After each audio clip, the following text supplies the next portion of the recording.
नमस्कार दोस्तों। आज हम विवेकानंद इंस्टीट्यूट के यूनिट 7 के प्रश्नों को चर्चा कर रहे हैं।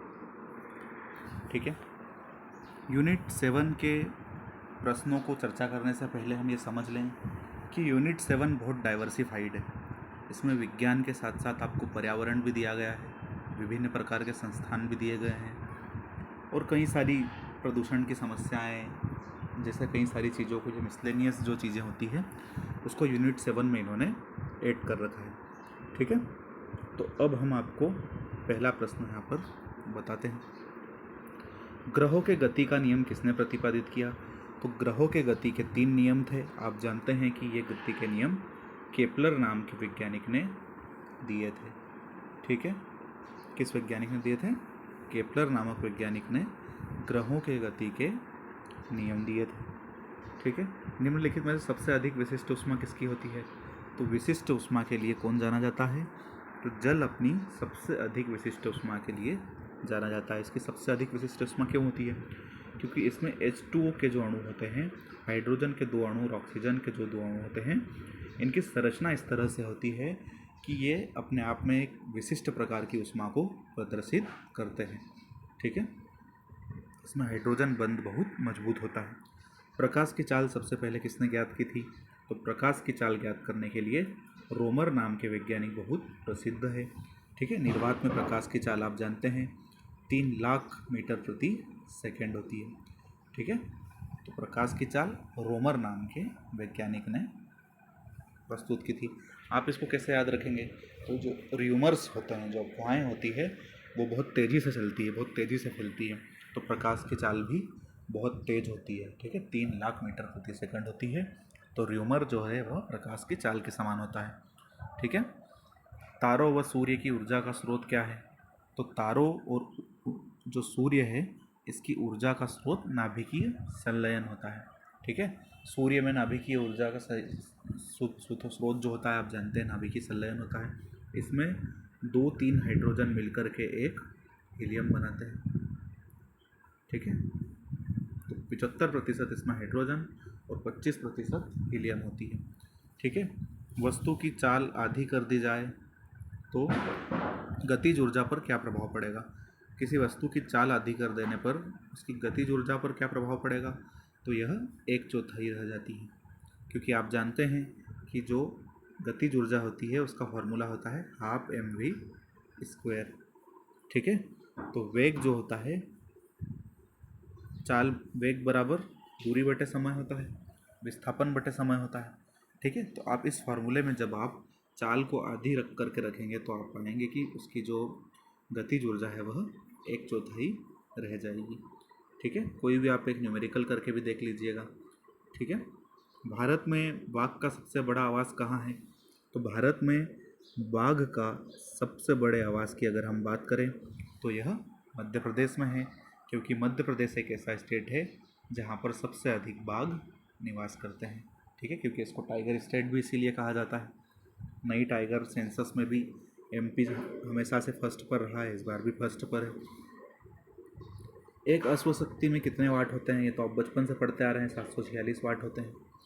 ठीक है, इसमें तो देखने की कोई बात ही नहीं है। परमाणु विस्फोट के समय अपार ऊर्जा निकलती है क्योंकि?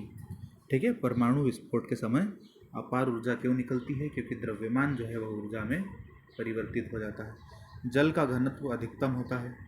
जल का घनत्व कितने डिग्री सेल्सियस पर अधिकतम होता है?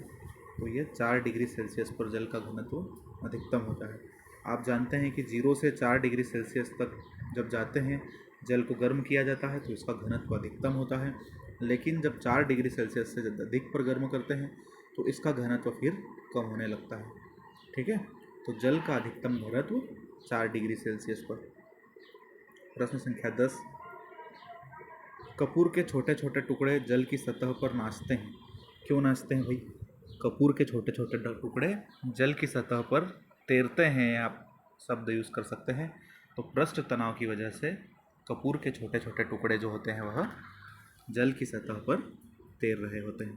ठीक है, वन्य जीव सुरक्षा अधिनियम, तो वन्य जीव सुरक्षा अधिनियम जो है 1972 में लाया गया। इसके लिए भी आप एक ट्रिक याद रखिए। सबसे पहले वन्य जीवों की सुरक्षा हुई। ठीक है। फिर वन की सुरक्षा हुई 1980 में, और फिर पर्यावरण की सुरक्षा हुई 1986 में। तो ये तीनों को आप एक लाइन से याद रखिए, वन्य जीव संरक्षण अधिनियम, वन संरक्षण अधिनियम और पर्यावरण संरक्षण अधिनियम। ठीक है। नीली स्याही बनाने में किसका उपयोग किया जाता है? तो ये भी आपसे केमिस्ट्री का क्वेश्चन खूब होते हैं कि नीली स्याही बनाने में किसका उपयोग होता है। तो आप इसमें क्या कहेंगे? नीली स्याही बनाने में फेरस सल्फेट नाम का जो तत्व होता है, आयरन का जो सल्फेट होता है, इसका उपयोग नीली स्याही बनाने में किया जाता है। ठीक है। कृत्रिम वर्षा के लिए क्या प्रयोग में लाया जाता है? कृत्रिम वर्षा के लिए सिल्वर आयोडाइड का उपयोग किया जाता है। तो 13 का जो उत्तर होगा वह सी होगा। ठीक है। जंगली गधों का अभयारण्य, तो गुजरात के गधे खूब फेमस है। अमिताभ बच्चन ने एक बार इसका एड भी किया था, खूब र्यूमर्स हुई थी, खूब मजाक उड़ा था कि अमिताभ बच्चन को गुजरात के गधे पसंद है। तो जंगली गधे का अभयारण्य जो है गुजरात में है। ठीक है। नीलगिरी बायोस्फीयर रिजर्व, तो नीलगिरी आप जानते हैं कि नीलगिरी की पहाड़ियाँ साउथ में तमिलनाडु में है। पुष्पों का अध्ययन क्या कहलाता है? तो पुष्पों का अध्ययन जो है वह एंथोलॉजी कहलाता है ना। पुष्पों का अध्ययन जो है वह एंथोलॉजी कहलाता है। केंद्रीय वनस्पति संग्रहालय कहाँ स्थित है? तो केंद्रीय राष्ट्रीय वनस्पति संग्रहालय जो है वह आपका शिवपुर कोलकाता में अवस्थित है। तो बी इसका सही उत्तर हो जाएगा। ठीक है। शिवपुर कोलकाता जो है केंद्रीय वनस्पति संग्रहालय यहाँ पर उपस्थित है। डीएनए कुंडल रचना को किसने बनाया? तो डीएनए की जो डबल हेलिक्स रचना थी, इसको वाटसन एवं क्रिक ने इसकी 1953 में खोज की। डीएनए की जो डबल हेलिक्स संरचना, जो इस तरह की संरचना होती है, इसको वाटसन एवं क्रिक ने 1953 में खोजा था। ठीक है।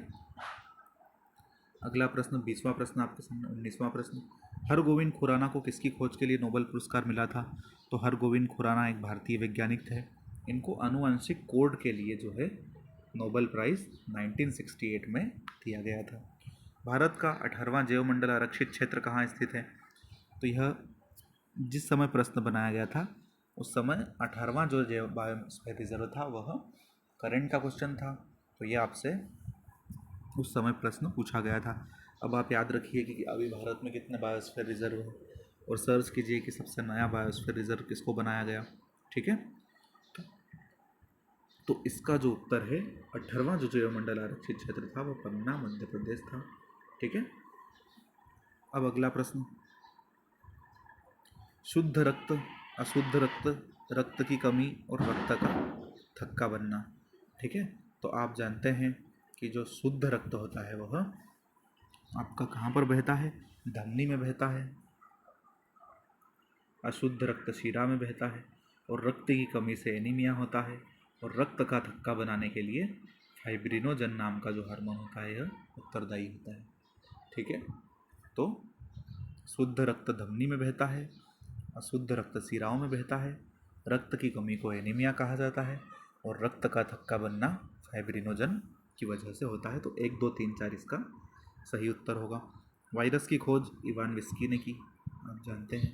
ठीक है। वायरस की खोज किसने की? तो इवान विस्की नाम के व्यक्ति ने वायरस की खोज की। ठीक है। कोशिका में भोजन या ग्लूकोज का ऑक्सीकरण कहाँ होता है? तो कोशिका में भोजन का ऑक्सीकरण जो होता है वह कोशिका द्रव्य में होता है। निम्न में से किससे खसरा रोग फैलता है? खसरा रोग फैलाने के लिए उत्तरदायी कौन होता है? तो यह वायरस जो है, इसकी एक ट्रिक भी मेरे पास है, मैं आपको बता दूंगा कि कौन से जीव, कौन से रोग वायरस से होते हैं, कौन से बैक्टीरिया से होते हैं, कौन से प्रोटोजोआ से होते हैं।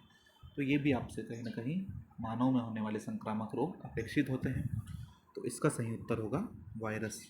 ठीक है। 25वां प्रश्न आपके सामने, प्रकाश रासायनिक धूम कोहरा बनने के समय कौन सा रसायन उत्पन्न होता है जो द्वितीयक प्रदूषक जैसे पेन को उत्पन्न करता है? ठीक है। तो आप यहाँ पे ये समझ लीजिए कि प्राथमिक और द्वितीयक प्रदूषक क्या होते हैं। प्राथमिक प्रदूषक वे प्रदूषक होते हैं जो किसी स्रोत से डायरेक्ट इमिशन होते हैं, डायरेक्ट उत्सर्जित होते हैं। ठीक है। जैसे कोई कार्बन डाइऑक्साइड हो गया, नाइट्रोजन हो गया, या शीशा हो गया, इस तरह के जो उत्पाद होते हैं डायरेक्ट अगर किसी स्रोत से हो रहे हैं तो प्राथमिक प्रदूषक कहलाते हैं। और प्राथमिक प्रदूषक के पश्चात उसका वायुमंडल में क्रिया होने के पश्चात जो प्रदूषक उत्पन्न होते हैं वह द्वितीयक प्रदूषक कहलाते हैं। ठीक है, जैसे ओजोन बनती है ना, पेरॉक्सी एसिटिल नाइट्रेट बनता है, तो ये द्वितीयक प्रदूषक होता है। ठीक है, तो इसका जो उत्तर होगा वह आपका नाइट्रोजन ऑक्साइड होगा, क्योंकि ये जो स्रोत है ये सब प्राथमिक स्रोत है। ठीक है, तो नाइट्रोजन डाइऑक्साइड इसका सही उत्तर होगा। ठीक है, थैंक यू।